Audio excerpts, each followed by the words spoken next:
Hello everyone, welcome back to another video. In this video guys, I'm going to help you how you can maintain your iPhone battery health. If your iPhone battery health is decreasing fast, then I'm going to show you how you can save your battery health. So let's get start the video. Before we start the video, hit the like button and subscribe to the channel for more upcoming videos. So the first step is don't let your iPhone overheat. So if your iPhone is overheating, you will notice your iPhone battery decreasing fast. So make sure that you don't let your iPhone overheat. After this, use Apple original charger. So don't use just lightning USB cable. Make sure that you use original accessories. Comes with a box. And the next step is you have to avoid letting your iPhone die. So make sure that you put your iPhone on charger after the 10%. So make sure that you don't let your iPhone die. After this, don't charge overnight. Make sure that you do this. You don't charge your iPhone overnight. If your iPhone is 80%, you don't have to put on charger and just sleep. So make sure that you don't charge it overnight. So also guys, make sure that avoid full charging your iPhone. And after this, get the best wireless charging iPhone cases.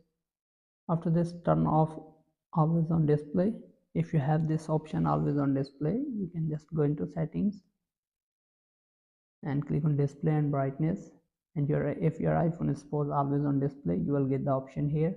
Make sure that you turn it off. After this, monitor email update frequency. For that, you can just simply go to settings, scroll down, click on mail. If you have added any account on your iPhone, click on it and just simply click on fetch data and select hourly. After this, you have to enable optimize battery charging. For that, you can click on settings and click on battery. Click on battery health and charging and enable optimize battery charging.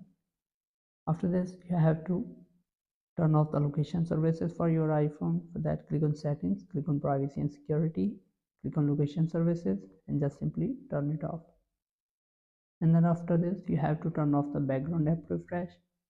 For that, you can click on general, click on background app refresh and then simply turn it off. After doing all these steps, it will help you maintain your iPhone battery health. I hope this video helps you. If it does, then leave a like and comment. Thanks for watching.